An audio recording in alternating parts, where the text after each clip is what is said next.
अस्सलाम वालेकुम, कैसे हैं आप सब। उम्मीद करता हूँ खैरियत से होंगे। अच्छा, एक दोस्त ने पूछा था एक ये स्कीमेटिक्स क्या होते हैं और इसको हम कैसे ड्रा करेंगे। तो जो स्कीमेटिक्स हैं वो वैसे वाइकफ की एक लॉजिक है, अकोमिलेशन और डिस्ट्रीब्यूशन। तो उस अकोमिलेशन और डिस्ट्रीब्यूशन की बनने की रीज़न जो है बाइंग क्लाइमैक्स सेलिंग क्लाइमैक्स होते हैं।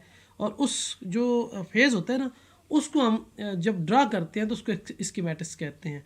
अब फॉर एग्जांपल मार्केट में एक गिरता हुआ ट्रेंड था, एक सेलिंग क्लाइमैक्स बना, अगली बार अप हुई, ठीक है।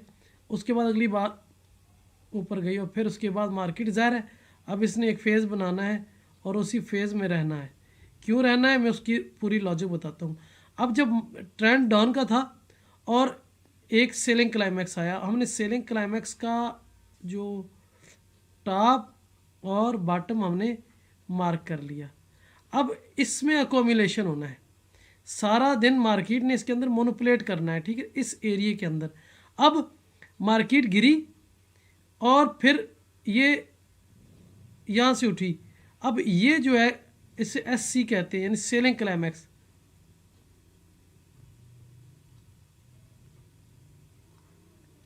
Selling climax S C. अब एस सी बना, मार्केट ऊपर गई, इस एरिया को फिर इसने टेस्ट किया, इसे हम कहते हैं ऑटोमेटिक रैली, ठीक है ना, ए आर, यानी ऑटोमेटिक रैली। रैली क्यों है? ऊपर से मार्केट नीचे आ रही है, ये रैली है। जब भी अब मार्केट ऊपर गई है तो ऑटोमेटिक रैली ने एक बार फिर से मार्केट को नीचे धकेला। अब नीचे आई तो ये जो एस सी बना था यहाँ अब होगा सेकेंडरी टेस्ट, ठीक है ना, एस टी। अब सेकेंडरी टेस्ट होगा, फिर मार्केट ऊपर जाएगी, ऑटोमेटिक रैली आएगी, फिर आएगी, सेकेंडरी टेस्ट होगा। तो इसी में मार्केट मोनोपोलेट करती रहेगी। अब इस दौरान मार्केट एक जंप देगी नीचे, लेकिन फिर वापस बाहर। ये जो बाहर आई है ना, इस एरिया से बाहर, हम इसको भी मार्क कर लेते हैं, इसको भी हमने मार्क कर लिया। अब मार्केट यहाँ से अगर यहाँ से ऊपर निकली थी, ये यहाँ से ऊपर निकली है, फिर वापस आ गई है, हम इस एरिया को भी मार्क कर लेते हैं, ठीक है ना। पहले हमारे पास ये दो लेवल थे जो सेलिंग क्लाइमैक्स की वजह से आए थे, ये दो एरिया, लेकिन अब एक एक एरिया बढ़ गया है। अब इसके बाद मार्केट इस तरीके से अगर ऊपर जाना है तो मार्केट कुछ ऐसा सीन करेगी, इन दोनों को ब्रेक करेगी इस तरीके से। तो हमारे पास एक स्विंग लो पर नो सप्लाई टेस्ट का साइन मिले, हम इस स्प्रिंग को, अब क्योंकि ये स्प्रिंग बन गया ना, तो मार्केट ने अगर यहाँ मोनोपुलेट किया, ये लेवल ना ब्रेक करे। अगर ये लेवल ब्रेक कर गया तो फिर ये अकोमिलेशन मार्केट को नीचे जाके नीचे एक और री अकोमिलेशन करेगी इस ब्रेकआउट पे, क्योंकि ये स्प्रिंग है, ये एक डिमांड का साइन है, ठीक है ना। इसके बाद मार्केट ऊपर जाती है मोस्ट ऑफ द टाइम। और ये हमने मार्क कर लिया। ये हमने क्यों मार्क कर लिया कि ये सपोर्ट हमारी ब्रेक हो चुकी थी, ये वाली जो थी ये फाइनल है, ये ब्रेक नहीं होगी। इस तरीके से यहाँ ये ब्रेक हुई और अब ये नहीं होगी। अगर ये होती है तो फिर हम यहाँ पर हमें कंफर्म है कि मार्केट ने अब ऊपर जाना है, ये ब्रेक करने के बाद। अब वापसी पे यानी ऊपर गई है और नीचे टेस्ट किया है, तो पहले हमारे पास ये एरिया है, दूसरा ये एरिया, इन दोनों में से किसी एक पर टेस्ट लेके मार्केट ऊपर जाएगी। इसे हम कहते हैं स्कीमेटिक्स। अब स्कीमेटिक्स कैसे बनेगा? पहले होगा सेलिंग क्लाइमैक्स, अगली बार अप, और मार्केट ने, हमने इसको मार्क कर लिया, सेलिंग क्लाइमैक्स को मार्क कर लिया, मार्केट इसके अंदर रही और बाहर निकली, फिर अंदर आई, बाहर निकली, फिर अंदर आई। अब हमने एक और लाइन भी मार्क कर ली। अब हमारे पास दो लेवल सपोर्ट के, दो लेवल रेजिस्टेंस के हैं। ये जो लेवल हैं ये माइक्रो हो गए, दरम्यान में, बीच में, छोटे लेवल पे, ठीक है ना। अब मार्केट इस स्प्रिंग को ब्रेक नहीं करेगी, यहाँ आएगी, इस एरिए से वापस उठेगी, इस तक नहीं आएगी।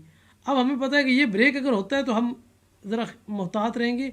यहाँ पर आकर फिर एक साइन बनता है ना, उस साइन के बनने के बाद हम फ़ौरन बाई करेंगे, फ़ौरन बाई करेंगे, क्योंकि ये स्प्रिंग है, वाइकफ का स्प्रिंग है और मार्केट दोबारा इसको टेस्ट करने आई है, टेस्ट करने आई है। ये इस लेवल को ब्रेक नहीं करेगी। इस लेवल और इन दोनों के दरमियान उसने साइन ऑफ स्ट्रेंथ देना है, शेकआउट दे, कोई नो सप्लाई टेस्ट दे, हमारी यहाँ से बाइंग बनती है। यहाँ से अगर बाइंग बनेगी तो हमें पहला चाहिए एक सेलिंग क्लाइमैक्स, अगली बार अप, और मार्केट को हमने मार्क कर लिया। इस एरिए में मार्केट ने ये बना दिया स्प्रिंग, हमने स्प्रिंग को एज सपोर्ट मार्क कर लिया।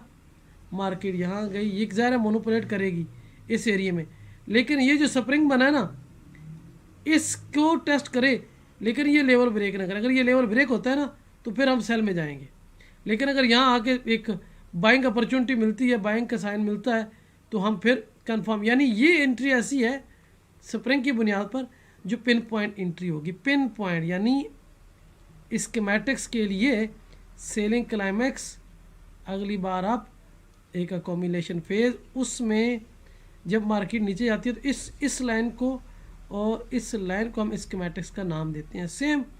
सेम मार्केट एक अप ट्रेंड में, अब बाइंग क्लाइमैक्स आया, अगली बार डाउन, हमने इसको मार्क कर लिया। मार्केट इस दौरान एक बार बाहर निकली, हमने ये एरिया भी मार्क कर लिया। दूसरी बार आई यहाँ, अब यहाँ हमें नो डिमांड नहीं मिली तो यहाँ मिल जाएगी, यहाँ नहीं मिली तो यहाँ मिल जाएगी। यहाँ पर हमें सेलिंग ढूंढनी है, सेलिंग के साइन ढूंढने हैं, ठीक है ना, और मार्केट इसे ब्रेक करेगी, रिटेस्ट करेगी। अगर फिर वापस चली गई तो हमारा ये लेवल भी मार्क हो गया।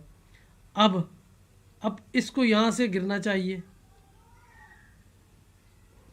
ठीक है, यहाँ से गिरेगी, नहीं तो फिर यहाँ से गिरेगी, नहीं तो फिर हमारे पास ये एंट्री है 1 2 3, ठीक है।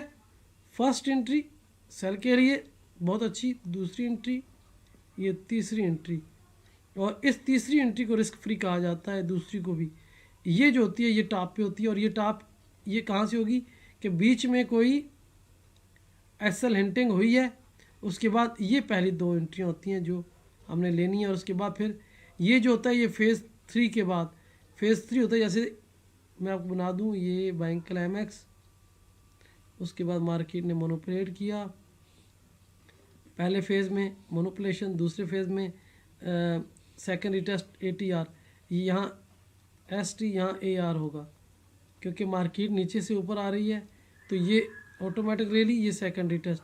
अब इस दौरान मार्केट एसएल हंटिंग करेगी, एसएल हंटिंग करने के बाद दोबारा हमने ये लेवल मार्क कर लिया, हमारा ये हाई है, ये हमारा एक ऐसा हाई है जहाँ ऑक्शन कंप्लीट हुआ है इस जानब का। मार्केट एक हाई बनाएगी, फिर दूसरा हाई इससे नीचे बनाएगी, first high, second high, third high, और उसके बाद मार्केट इस लेवल को ब्रेक करेगी। तो हमारे पास ये फोर्थ हाई है, तो हमने क्या करना है, इस हाई के बाद इस हाई पे, इस हाई पे और इस हाई पे, इसके बाद मार्केट जंप करती है और फिर वापस टेस्ट करती है। तो ये था स्कीमेटिक्स। अब स्कीमेटिक्स के लिए क्या है, पहला साइन बाइंग क्लाइमैक्स, अगली बार डाउन, हमने इसको मार्क कर लिया, मार्केट इसके अंदर थी, जैसे ही बाहर निकली वापस आई, हमने ये भी मार्क कर लिया, इसी में मार्केट बाहर गई अंदर आई, हमने ये एरिया भी मार्क कर लिया। अब हमारे पास मार्केट को पकड़ने के लेवल ज़्यादा हैं। अब क्या होगा, ये यहाँ से सपोर्ट लेके आएगी, इसको ब्रेक करेगी, टेस्ट करेगी, ब्रेक करेगी, टेस्ट करेगी, और इसके बाद सफ़र दोहराएगी। ये ऐसे था, अब ये ऐसे हुआ है, इसको हम स्कीमेटिक्स कहते हैं। इसको मैं ज़रा किसी लाइव चार्ट पर भी दिखा देता हूँ। फॉर एग्ज़ाम्पल ये मेरे पास ये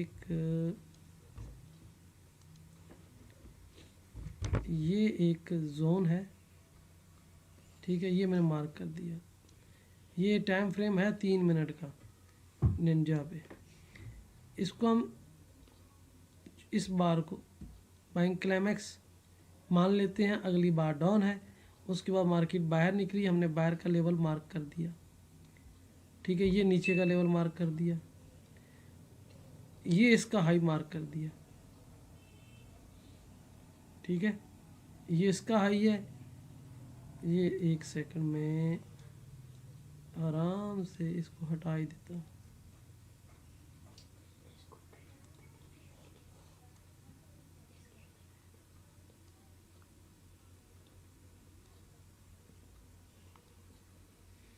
अब ज़रा काम करना आसान होगा। देखें, ये हमारा बाइंग क्लाइमैक्स, ये बाइंग क्लाइमैक्स का हाई लो मार्क कर दिया, ये हमारी डिस्ट्रीब्यूशन बन गई, ठीक है। लेकिन ज़ाहिर है मार्केट और ऊपर गई है तो ये इसका एक और एरिया, हमने इसको भी मार्क कर दिया। ठीक है, अब मार्केट यहाँ से ब्रेक हुई, हमने इसको भी मार्क कर दिया है। हमने अपनी शर्तें पूरी करनी है स्कीमेटिक्स की। अब हमारे लिए इसके बाद इसने यहाँ नो डिमांड दी, फिर इसने यहाँ नो डिमांड दी, फिर इसने यहाँ नो डिमांड दी। कितनी 3 दफ़ा इसने नो डिमांड दी इस एरिए पे और उस जोन पर। फिर ब्रेक की, ब्रेक हुई और उसके बाद ये जो नीचे वाला लेवल हमने मार्क किया था, मार्केट इसको ब्रेक नहीं कर गई। ब्रेक करती तो हम फिर देखते, फिर यहाँ से हम एंट्री करते, लेकिन ये इस लेवल पे आई और फिर उठी और दोबारा उठी। तो हमारा ये था कि यहाँ तक जाए, नहीं गई और यहाँ नो डिमांड आई। और उसके बाद अगर ये कितना 3 मिनट का चार्ट है तो 1 2 3 4 5 स्कैल्प ट्रेड की बात कर रहा हूँ, कितनी अच्छी स्कैल्प ट्रेड है। तो ये एक स्कीमेटिक्स होता है। स्कीमेटिक्स का तरीकाकार था, मैंने कहा एक छोटी सी शॉर्ट वीडियो बना दूँ, तो आपने इस पे काम करना है।